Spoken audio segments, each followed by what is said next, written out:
Okay, so at the moment, I am in a strange emotional place as I'm documenting how I'm moving through healing after baby loss 10 years later. And as we are approaching uh, 10 years to the day since I lost my little girl,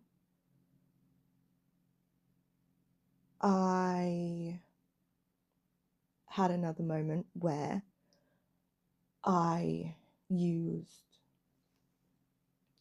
crying in place of words, and I really honored that, and I actually felt less confused by the tears, and I was actually able to put a few words to what I was feeling and what the tears represented, or what they currently represent. Um, and I just felt like having all of my emotions, just being able to have a place to come up and do so safely, has allowed me to feel better in the long run. And instead of me holding onto my emotions and how I feel, I'm really dropping that mask of I'm fine if somebody asks me how I am. Like, especially now, I don't really feel like if somebody asked me how I was, it would do me any favors or them any favors if I just said I'm fine and then moved on and felt the way I felt, because I'm still wanting to and actively being a part of the conversation around baby loss. I want things to be different for other women and just families in general. I don't want other women to feel like they can't talk about their losses in the same way that others openly speak about how they are welcoming in a baby through fertility methods, and like how open that conversation is nowadays. And then also the announcement of pregnancies. That comes with a lot of chatter, a lot of support, and a lot of well wishes. But with baby loss, there is still this part of society that subconsciously is saying, shh, don't talk about that. It makes everybody else uncomfortable. And that really does need to change, because if and when people come around and say, I'm here to listen, that takes, at the very least, it takes a bit of the weight of trying to hold it together. And I use that in quotation marks very loosely, because, yeah, on the outside, you might look quote unquote okay or fine, but underneath, your world has absolutely shattered, and there is nothing that will replace that baby. And that is also something that is quite apparent in the discussion around baby loss and having another one, or going through different channels to allow that to become your reality. There are others who say, oh, it's fine, you can have another one. Well, that's quite presumptuous of you, because the person who says, don't worry, you're young, or don't worry, you can have another one, that's not the focus here, and that's not what I needed to hear in that moment. And there are ways that you can open up that conversation and actually know how to support people and families and women who have experienced that in a way that doesn't dismiss their lived experience of baby loss. While that idea might be true, that might be a reflection on how things might pan out in the future, that is not something that is comforting and soothing at that moment. There needs to be a change in how we not only speak about it, but also how others interact with those who have gone through baby loss, without automatically dismissing their experience and saying, right, that's uncomfortable. Let's focus on the fact that they were really young.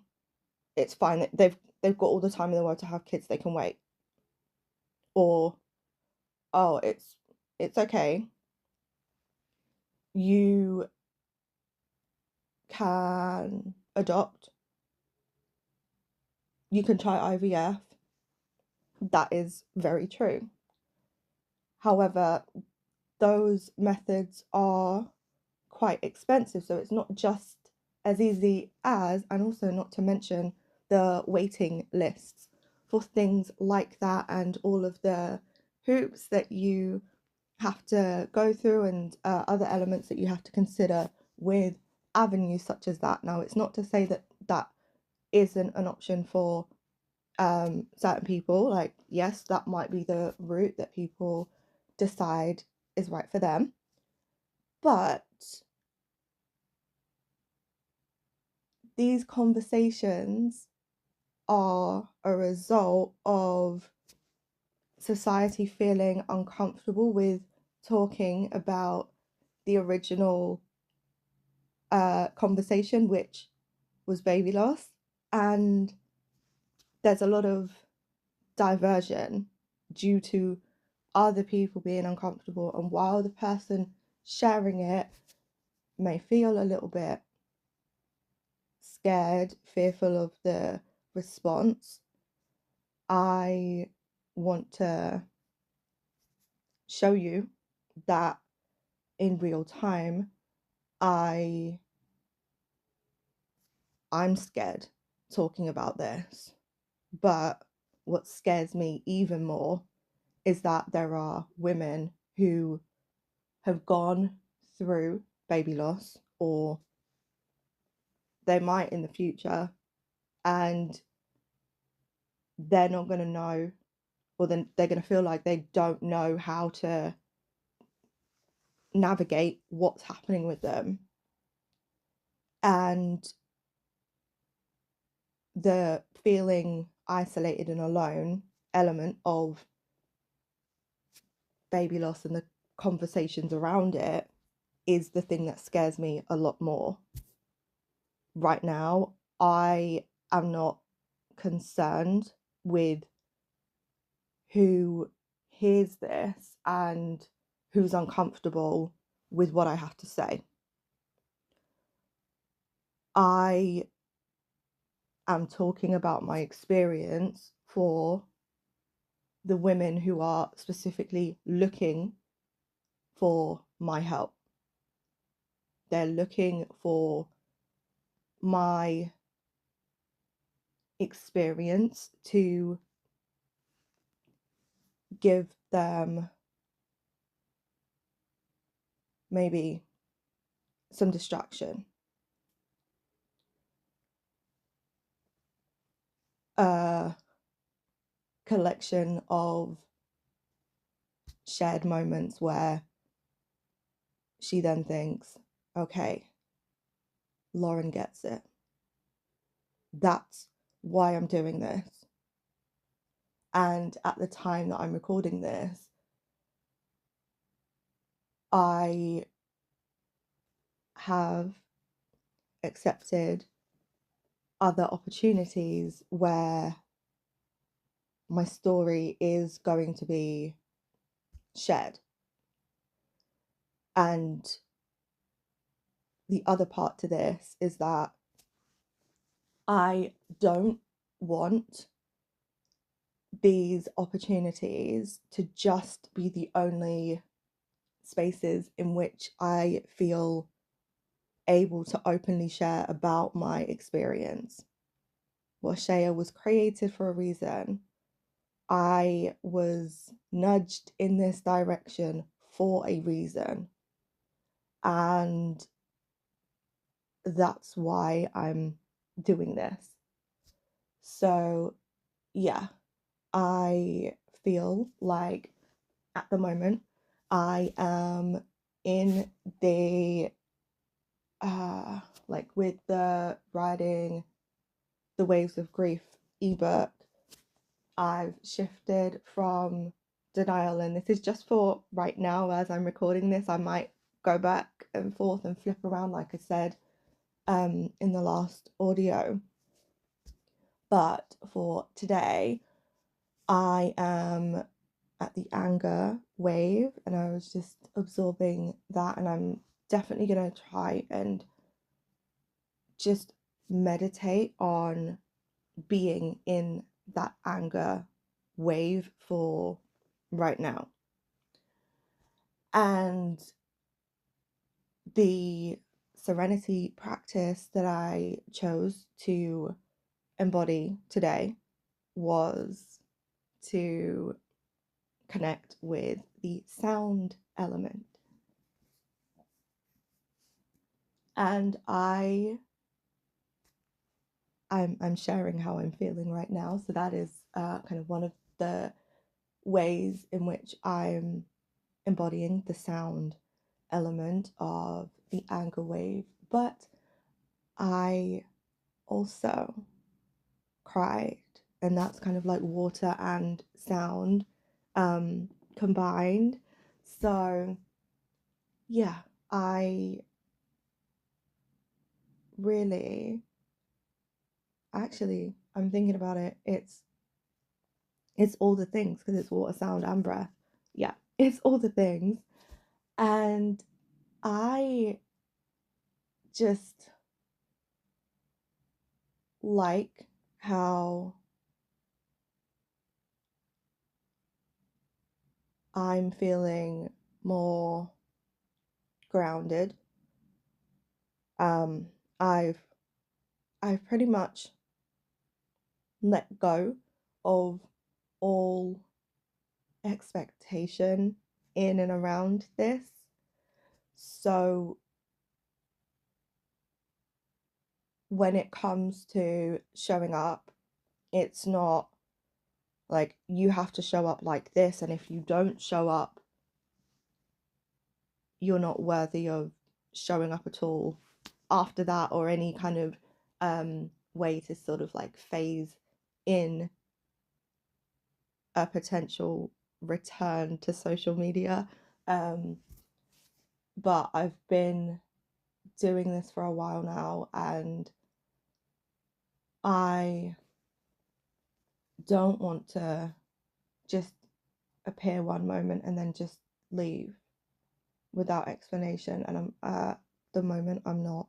I have no plans to just just disappear, but I do have the ability to sort of like reflect on how I'm navigating all of this. And like yesterday or like early in the morning, I actually messaged a few people that I really cared about, and I was like, hey, the next few days are going to be pretty difficult for me. So if I have gone quiet, this is why. Like, please give me space, but also check in on me because I don't want to lose contact with you while I'm going through this. And my replies are more than likely going to be very, very short, but I want to connect more with this part of my lived experience, and holding it in hasn't moved me as far as I wanted it to. I feel like holding it in has served me as much as it needed to. And now I feel like the next sort of like wave of healing comes from sharing it and reflecting on all of the different emotions they're still present. Like they don't just go away because time has passed. Grief exists, and it's how you navigate it as to your like overall experience with it. So I would definitely say that this wave, the anger wave, and being able to transmute it has felt really good, because in the baby loss comfort experience, I have been just very connected to what my body is doing, how I'm feeling, and like connecting my emotions to how I'm feeling, rather than just being like, oh, I'm sad, and then not being like asking those self inquiring questions of like, okay, so why might I be sad? Or then just being like, oh, I need to rest, and then just leaving it there, because there are so many ways in which my mind could interpret why I might need rest, and then that just adds to confusion. And on top of grieving out loud, the last thing I need is confusion around the other areas of life, because I know that that might come up as a core emotion, and I'm sort of like ready for it. So I'm like, okay, well, if there are emotions that are confusing me, and it might even be that idea of confusion in relation to grief, I need to make sure that everywhere else in my life is not as confusing as the grief process might be at times.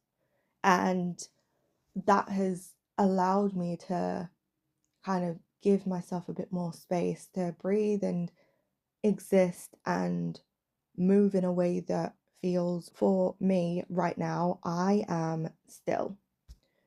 And this is something that I need, and I'm going to eat as well because obviously that's important. And again, it's like having these moments where, because I do work for myself, I get to choose how and in what way my day flows. I'm so, so grateful for that. And I am also here to say that that didn't come from luck. It came from a lot of determination to make a change in my life, to see the results and be in the environment that I know that I can thrive in. And yeah, that's to do with like business, but the same process and the same attitude that I had and determination for that, my stubbornness in that I want what I want and I don't stop until I get it kind of attitude, the drive that I have. I know that that's why I'm still here. I'm kind of doing it because I want to see how good life can get, because things are falling into place. Like I've already mentioned this, and some are expected, and then there are just some little surprise gems along the way. And I'm here for more of the surprise gems. And yeah, I'm at this place now where I am open to talking about it honestly and actually showing you the process that I've gone through and taking you through it in real time as I'm experiencing it from a different lens without actually forgetting what it was like as it was happening and the moments after. So, thank you ever so much for spending time with me today. Until next time, I will see you soon.